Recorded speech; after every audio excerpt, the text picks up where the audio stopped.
Bonjour, ici Natacha Renata Kimberly, spécialiste des rêves et des voyages chamaniques depuis plus de 35 ans.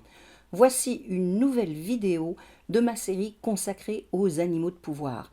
Cette fois-ci, je réponds à la demande de Yannick, de Nanou et de Christelle, que je salue au passage, et qui m'ont demandé de parler du cerf et de la biche, qui sont de grands herbivores ruminants de la famille des cervidés. Le cerf et sa femelle la biche, originaire d'Asie, sont les plus grands mammifères que l'on peut rencontrer en France et que l'on retrouve essentiellement dans l'hémisphère nord. Ils vivent dans les massifs forestiers, les landes, les garrigues, les prairies et les marais. On peut les retrouver jusqu'à 3000 mètres d'altitude. Ils vivent aussi bien en plaine qu'en montagne, se déplacent sur un grand territoire et peuvent parcourir jusqu'à 20 km dans la journée. Ce sont des animaux crépusculaires et nocturnes qui, au fil des millénaires, se sont remarquablement bien adaptés aux grandes variations de température.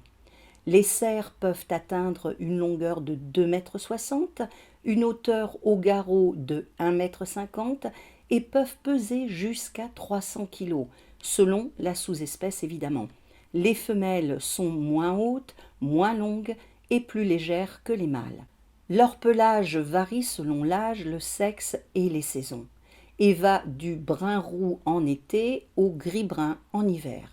Le petit de la biche et du cerf s'appelle le faon et possède jusqu'à l'âge de 4 mois un pelage caractéristique brun clair tacheté de blanc.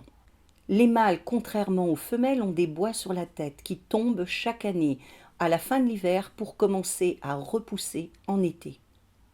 Les cerfs et les biches vivent en groupes appelés hardes dans lesquels les sexes ont tendance à être séparés. Les hardes, qui se trouvent sous la direction d'une biche expérimentée, se composent de plusieurs dizaines d'individus, dont des jeunes mâles. Lorsque ceux-ci atteignent l'âge de 3 ans, ils quittent le groupe et rejoignent des petites hardes constituées d'autres mâles, mais qui ont tendance à être un peu moins stables que les premières. La biche s'éloigne de la harde pour donner naissance à son petit et la rejoindra à nouveau lorsque son faon aura plus ou moins 1 mois. Les dernières recherches sur les bois de cerf ont révélé que ceux-ci sont des amplificateurs de son, des sortes de réflecteurs paraboliques. La chasse rituelle au cerf est une chasse extrêmement importante et dangereuse qui a lieu encore aujourd'hui parmi les peuples chamaniques, surtout au Népal. C'est une initiation qui peut durer des semaines et au cours de laquelle de nombreux jeunes hommes ont trouvé la mort. Appeler le cerf dans votre vie et voyager avec lui va vous permettre de développer de nouvelles perceptions, d'affiner votre ouïe, de vous régénérer, de percevoir les nuances, de voir dans l'obscurité, de vous renouveler en termes de créativité. Si vous souhaitez vivre un renouvellement spirituel, accéder à plus de lumière et vous retrouver dans une position qui vous permettra aussi bien de vous connecter au divin qu'à la terre-mère, le cerf est l'animal qu'il vous faut et que vous pouvez solliciter car il est le symbole de l'arbre de vie, du soleil levant et annonce le retour de la lumière. Appeler la biche dans votre vie et voyager avec elle vous permettra de développer des liens solides et une connexion saine avec vos enfants, de protéger l'enfant des influences négatives et toxiques venant de l'extérieur, de détecter tout mouvement et énergie suspect, de consolider votre unité familiale et d'accroître votre fécondité.